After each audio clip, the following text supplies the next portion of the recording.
اور نبی علیہ الصلوۃ والسلام کے طریقے کے مطابق بھی ہے۔ ایک چیز پھر بھی ایسی ہے، اگر وہ شرط نہ پائی جائے، ہمارا عقیدہ سچا ہونا، اخلاص ہونا، نبی علیہ الصلوۃ والسلام کے طریقے کے مطابق ہونا، یہ تینوں چیزیں پھر بھی ہمارے اعمال کو قبول نہیں کروا سکیں گے۔ اور وہ چیز ہے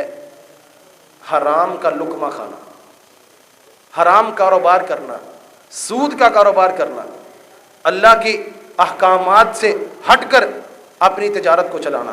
جھوٹ کے ذریعے اپنی تجارت کو چلانا۔ اگر ان ذرائع سے ہم تجارت کرتے ہیں، اگر اللہ کی حرام کردہ چیزوں کے ساتھ تجارت کرتے ہیں، تو میرے بھائیوں، عقیدے کا سچا ہونا، اخلاص کا ہونا، نبی علیہ الصلوۃ والسلام کی مہر کا ہونا، یہ ہمارے اعمال کو قبول نہیں کروا سکیں۔ لہذا چوتھی شرط یہ ہے کہ جو نیکی کا کام کرنے والا ہو اس کا رزق حلال کا ہونا چاہیے۔ نبی علیہ الصلوۃ والسلام نے فرمایا ہے، ایک بندہ جب نیکی کا کام کرتا ہے، صدقہ و خیرات کرتا ہے اور حلال رزق میں سے کرتا ہے، وَإِنَّ اللَّهَ لَا يَقْبَلُ إِلَّا طَيِّبًا، اور اللہ صرف طیب چیز کو، پاک چیز کو، حلال چیز کو قبول کرتا ہے، تو اللہ تعالیٰ اس کے کیے ہوئے صدقے کو پالتے ہیں، پوستے ہیں۔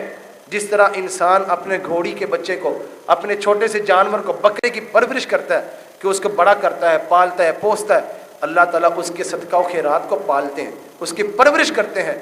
حتیٰ یہاں تک کہ وہ پہاڑ کے برابر ہو جاتا ہے، اگر رزق حلال کا ہوگا۔ اور اگر رزق حرام کا ہے تو نبی علیہ الصلوۃ والسلام نے فرمایا، حرام کا رزق، حرام کے کام کے ساتھ تجارت کرنے والا صدقہ و خیرات کرتا ہے، صلہ رحمی کرتا ہے، تو ایسے انسان کا صدقہ و خیرات کرنا، صلہ رحمی کرنا، کانا اسرن علیہ، یہ قیامت کے دن اس کے اوپر بوجھ بن کر آئے گا کہ نیک زندگی کے اندر صدقہ و خیرات کرتا رہا ہے، بڑے بڑے ٹیوب ویل لگوائے ہیں، مسجدیں بنوائی ہیں، لوگوں کے رفاع عامہ کے کام کیے ہیں، لیکن کاروبار حرام کا ہے، کاروبار سودی ہے۔ یہ مسجدیں بنانا، یہ ٹیوب ویل لگوا دینا، یہ لوگوں کی رفاع عامہ کے لیے نیکی کے کام کر دینا، اس کے کسی کام نہیں آئیں گے، بلکہ کل قیامت کا دن ہوگا یہ اس کے لیے مزید بوجھ بن جائیں گے۔ اس لیے نیکی کے کام قبول کروانے کے لیے ضروری ہے انسان کا لقمہ بھی حلال کا ہونا چاہیے، تھوڑا کھا لیں، حلال کا کھائیں، حرام کاروبار نہ کریں، جھوٹ کے ذریعے اپنے کاروبار کو نہ چلائیں۔ ایک حدیث کے اندر آتا ہے، نبی علیہ الصلوۃ والسلام نے فرمایا، ایک آدمی لمبا سفر کرتا ہے، یطیل السفر، لمبا سفر کرتا ہے، اپنے بال بھی گندے کرتا ہے، اپنا جسم کو بھی گرد آلود کرتا ہے، اللہ کے ہاں بیت اللہ کے سامنے آتا ہے، یمد یدیہ الی السماء، اپنے ہاتھوں کو آسمان کی طرف اٹھاتا ہے اور کہتا ہے، یا ربی یا ربی، اے میرے رب، اے میرے رب، مطعمہ حرام، لیکن اس کا کھانا حرام کا ہے، ومشربہ حرام، اس کا پینا حرام کا ہے، وغذی بہ حرام، اور جو اس کی جسم بنا ہے، اس کی صحت بنی ہے، وہ حرام کھا کھا کے بنی ہے، فأنى يستجاب لذلك، تو اللہ اس کی دعا کو کیسے قبول کرے گا؟ کاروبار حلال کا نہیں ہے اور گلا کرتے ہیں، جی میری دعا قبول نہیں ہوتی، 10 سال ہو گئے میں اللہ سے دعا کر رہا ہوں، میری دعا قبول نہیں ہو رہی، جی میرے بچے کو صحت نہیں مل رہی، میرے فلاں بیمار ہے اس کو صحت نہیں مل رہی۔ اور سب سے پہلے حلال کھانا تو سیکھو۔ اگر ہم لوگ اپنی نیکیوں کو قبول کروانا چاہتے ہیں، یہ 4 شرائط کا ہونا لازمی ہے، وگرنہ ہمارا کوئی نیکی کا کام اللہ کے ہاں قابل قبول نہیں ہے۔ اور کچھ اعمال ایسے بھی ہیں، اگر ہم لوگ ان تمام شرائط کے مطابق بھی نیکی کا کام کر لیں، لیکن اگر اس کے بعد ہم وہ جرم کر لیں تو پھر بھی ہمارے نیکیوں کے کام برباد ہو سکتے ہیں۔ ان میں سے صرف ایک جرم آپ حضرات کے سامنے بیان کروں گا جو اس وقت ہمارے معاشرے کے اندر بڑا عام ہے۔ ایک دفعہ نبی علیہ الصلوۃ والسلام تشریف فرما ہے، صحابہ کرام بھی موجود ہیں، حضرت ثوبان رضی اللہ تعالیٰ عنہ اس حدیث کو بیان کرتے ہیں، نبی علیہ الصلوۃ والسلام نے فرمایا، کل قیامت کا دن ہوگا، میری امت میں سے کچھ لوگ ایسے آئیں گے جو بڑی بڑی نیکیاں لے کر اللہ کے حضور پیش ہوں گے، مثل جبال تہامہ، ان کی نیکیاں تہامہ پہاڑ جتنی بلند ہوں گی، بڑی بڑی نیکیاں اللہ کے حضور لے کر آئیں گے، فَيَجْعَلُهُ اللَّهُ هَبَاءً مَنْثُورًا، لیکن اللہ ان کی نیکیوں کو ریزہ ریزہ بنا کر اڑا دے گا، ان کی پہاڑوں کے برابر نیکیاں ہوں گی لیکن ان کو کچھ بھی نہیں ملے گا۔ تو سیدنا ثوبان رضی اللہ تعالیٰ عنہ اللہ کے نبی سے سوال کرتے ہیں، اے اللہ کے نبی، صفہم لنا یا رسول اللہ صلی اللہ علیہ وسلم، اے اللہ کے رسول ہمیں بیان تو کیجئے، وہ کون سے لوگ ہیں، ان کے کون سے جرائم ہیں جن جرائم کی وجہ سے جن کرتوتوں کی وجہ سے ان کی پہاڑوں کے برابر نیکیاں بھی برباد ہو جائیں گی۔ نبی علیہ الصلوۃ والسلام نے فرمایا وہ لوگ تم لوگوں کی طرح تہجدیں بھی پڑھتے ہوں گے، روزے بھی رکھتے ہوں گے، حج بھی کرتے ہوں گے، زکوٰۃ بھی دیتے ہوں گے، لیکن ان کا جرم یہ ہوگا اذا خلو بمحارم اللہ انتہکوها، جب وہ لوگوں کی نظروں سے اوجھل ہوتے ہیں، جب تنہائی میں بیٹھتے ہیں کوئی انسان دیکھنے والا نہیں ہے، انتہکوها، وہ اللہ کی حرمتوں کو پامال کرتے ہیں، تنہائی کے اندر بیٹھ کر لوگوں سے چھپ کر گناہ کے کام کرتے ہیں، لوگوں کے سامنے بڑے پارسا ہیں، بڑے نمازی ہیں، بڑے حاجی صاحب ہیں، لیکن جب تنہائی میں بیٹھتے ہیں تو اس وقت اللہ کی حرمتوں کی کوئی خیال نہیں کرتے، اللہ کی حرمتوں کو پامال کرتے ہیں، تو ایسی حرکت کرنے والے کے اللہ سارے اعمال کو برباد کر دیتا ہے۔ تو میرے بھائیوں، نیک اعمال کرنا یقیناً سعادت کی بات ہے، لیکن یہ سعادت اس وقت ہوگی جب یہ نیکی کے کام اللہ کے ہاں قبول بھی ہوں، اور دائمی سعادت اس وقت بنے گی جب ہم ان اعمال کے کرنے کے بعد ان اعمال کی حفاظت بھی کریں۔ اگر ہم لوگ نیکی کے کام تو کریں لیکن یہ شرائط پوری نہ ہوں، یہ قبولیت والے جو اس کے ضروری چیزیں پوری نہ ہوں، تو ہمیں نیکی کرنے کا کوئی فائدہ نہیں ہے۔ اللہ احکم الحاکمین سے دعا ہے کہ اللہ احکم الحاکمین ہمیں ساری زندگی نیکی کے کام کرنے کی توفیق عطا فرمائے، اور پھر ان نیکی کے کاموں کی حفاظت کی بھی توفیق عطا فرمائے۔ وآخر دعوانا ان الحمد للہ رب العالمین۔